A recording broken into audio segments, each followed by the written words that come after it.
Salibonani guys, and welcome back to my YouTube channel. It's your girl Lungi aka Uluzipo, and I'm back with another story. My favorite story. Wasting your time, another day, another story. Story time says namhlanje simayelana nosisi. Usisi uthi ke wakade ngasebenza for a very long time. Awuthola umsebenzi nje late esemdala. Uthi ke hayi okay fine, asebenza. Okay, umsebenzi before asebenza umsebenzi wakhe umphoqa ukuthi ayekude nekhaya yabo. So she had to relocate. So hamba uqala impilo kabusha. Kuba exakele akanamali, akanalutho, wathi nje ngizolala phansi on the floor until I afford to buy a bed. Uthi hayi eventually I afford ukuthenga umbhede, but I afford ukuthenga second hand. So I angene go Facebook acinga go marketplace, hayibo na umbhede affordable and cheap ngingawukhokhela lo ngakhona ukuyithengela wona. Ngibe nombhede lami sengikhathele ulala phansi. Ayithwana ngempela uthenga umbhede. So uthenga umbhede hayibo ebusuku kushise endlini. Eva sithi efana umbhede eshiselwe into ongayazi ibhadi ngendlela ukuthi ezegcine ejube echuza ukulala phansi. Hayibo every day unombhede kodwa ulala phansi. Azasho la sayingeke, there's no way ukuthi ngingafike ngiinvest kumbhede njengala phansi. Ngizolala kuwo ushisa unjalo. Melele kuona aphuphe kabi, aphupha abantu ngathi bafuna ukumbulala. Yabo nje uphupha into ezisabisayo. Ubona kahle ukuthi yabona ubalele iphupho lelo ubona ukuthi kube kuthiwa la mhlawumbe bangitholile bengizofa yabo. Amaphupha asabisayo every day yabo. Azaxoxela indoda yakhe uthi hayibo ndoda yazi nginenkinga la. Athi umuntu akhe indaba. Athi nje lokhu ngathenga lo mbhede lo. Oh before lokho aphupha mabi. Ngelilanga ngeke enganqeni uthelala embhedeni ephaphamelele phansi. Ayitshela hayi mhlawumbe usleep walkile yabo wayilalela yena phansi. Kodwa ebuza ukuthi kanjani angikaze ngisleep walk empilweni yami. Why all of a sudden sengikwazi ukulala embhedeni ngivuke ngiphansi yabo. Hayi angala kodwa abe nayo lento ukuthi there's something weird about this bed, but I can't put my fingers to it. I can't put my twine khona lokho to it. Kodwa khona there is something wrong with this bed yabo. Ayi usugele ke ayi nangempela ke anento zaxoxa umuntu wakhe uthi hayibo yazi nginenkinga lo mbhede uyangithusa. Athi umuntu akhe hayi une drama, you are overthinking, usuqalile ke lezi zinto zakho ke hayi bafethu awukahle wena usabuka ihlalela wedwa vele uyaqala ukuhlala wedwa. Relax my darling. Asukugela hayi ucabanga kanjalo bokufike mhlawumbe ngempela mina umuntu overthinkayo. Bokufike sibone ukuthi makukhona yona kuzokwenzeka the same thing. Hayi sibefike ke benza ama dates ke kade bagcinana yabo phela sebekwi long distance. Hayi befike ke benze ke into zabantu abadala ke lo mbhede lo. Hayi kube mnandi bebelala ubhuti lokho ilezi zinto singamhluphi lo sisi ngalelanga zihluphe lo bhuti kuthwala ubhuti lokho egquma esebuza isikhathi yini mfethu athi nje ngeke akulaleki. Usathi wasisayi kwasilala indoda yabo. Uthi nje elosilo bhuti akulaleki. Ayiforce lo sisi ukuthi belala ayithiwa begcina belaleli mabelala ekseni nevuka usisi ubhuti uthule dead. Hayibo imstress lo sisilethu ukuthi hayibo kanjani nomuntu bengaguli bengenalutho kwenziwe amatshe yabona into umuntu meshonile kureportwe ukuthi hayibo ushonile kucheckwe yonke into kubona lo bhuti akana poison akaqinywanga akenziwanga lutho ulalile. Odokotela beconfirm ukuthi ulalile lo muntu angavuka, there's nothing to kufa kwakhe, akabulawanga uyifele.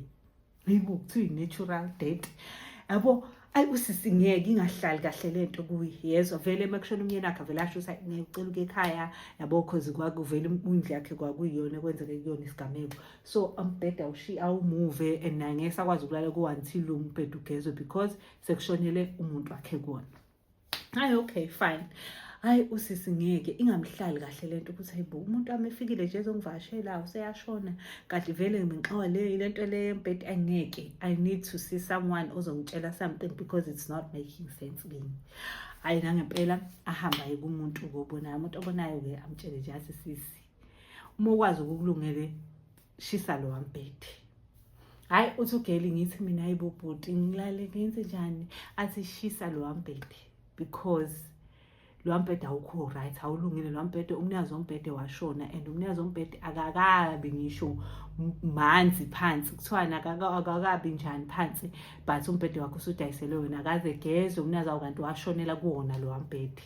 Hayi le ntombazane vele ithwala izandla ekhanda washonela kuwona ngoba nje ubone ebusuku ungalali uphupha izinto ezimbi ingoba lo wabhuti lo wadutshulelwa kuwona umbhede lo enilala kuwo. Hawe ma umuntu wakho ngoba eshonile ubulawe lo bhuti lo ngoba uneenga ukuthi nenza imkhuba embhedeni wakhe ungageziwe nokugezwa. Yo thusisa athwala izandla ekhanda athi hawe uNkulunkulu wami kodwa ngehlelwa yini.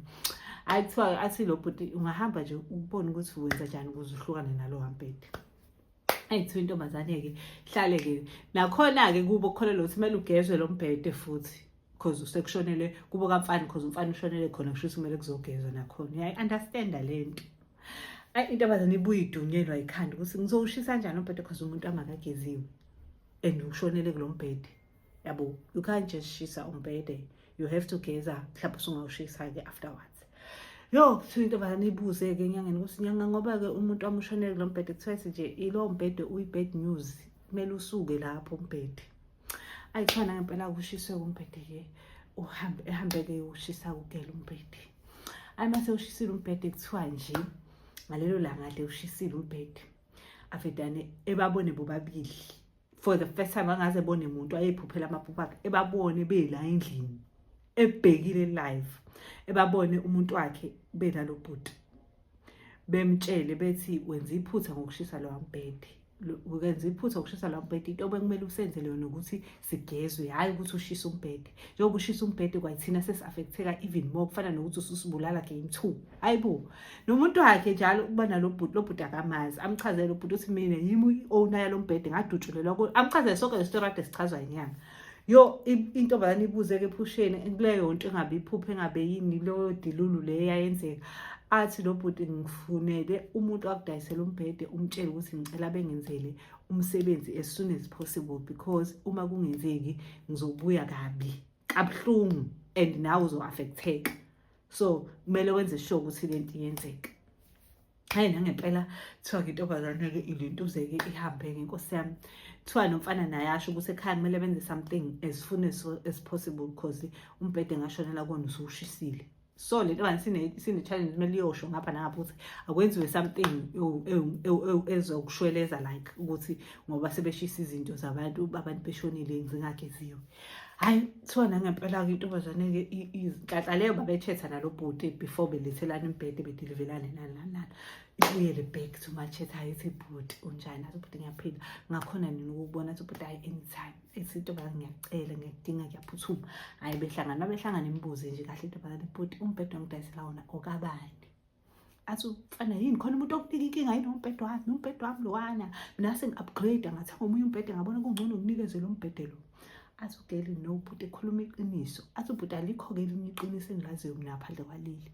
Hayi athi-ke ehena ulona yazini ngizokutshela mina-ke iqiniso cause wena ufuna ukungitshela iqiniso wena lo mbhede wangidayisela wona umbhede kabhuti wakho sewashona and umdayisele umbhede nje esanda kungcwatshwa ungageziwe umbhede. So manje lo bhuti lo ube angry to a point yokuthi uzawubulala umuntu wami and then kwaze kwaphoqa ukuthi ngiyoshisa umbhede. So njengamanje kuthiwa kumele senze something quickly uyokushweleza ukuthi labantu bengabuyi bezosilimaza cause kuthiwa simoshile.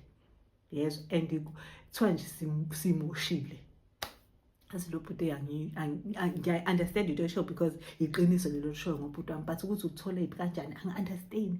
Amchazele lo sisi ukuthi ngize ngithole iqiniso kwenzakalani lo sonke le story ade ngiqoqela sona lo bhuti adabuka athi hayi kulungile mfethu ngoba mina ekufake le nkinga kulungile ngizokwenza konke mina iy'ndleko zonke zokhelelwa yimi ngisho nezamuntu wakho ngizokwenza sure ukuthi ngiyafaka imali bemenzele izinto kubo because yonke le nto kuyona ngenxa yami. Ithi intobane nhlanhla kwaba umusa kwakhona ukuthi kube khona ubhuti ukuthi ubhuti abe nalolo zwelo cause naye usaqala ukusebenza akakenzi namaletheni aka-afford ukwenza zonke lezi zinto sekuthiwa kumele azenze manje esithubeni nokuthenga nomunye umbhede on top of it yabo. Kuthiwa-ke nangempela ubhuti walenza iqiniso-ke walento zakhe kwagezwa-ke naye ugeli kwamele egezwe-ke cause wangazi walala nomuntu embhedeni. It's a long story nje nami engingakwazi i-chain le story engingakwazi nami ukusichaza uze ugeli kodwa nje from that day angithengi lutho e-used. Uthi ngisho sengithenga imoto I will never buy a-used car. Ngizama ngakho konke okusemandleni ukuthi kube imoto nje engakazi idrive umuntu ngoba ngisho nalo salesman wakhona mhlawumbe oyisusela isusa khona eyiletha lapho uNkulunkulu ngiyikhulekela because I don't want to be in that situation again. Siphela lapho istory sithi namhlanje I hope unisithandile you learn something. Nayi inamba yami guys ningisendele more stories. I really do enjoy ama stories enu. Ningadinwa yimina. Danko, love you.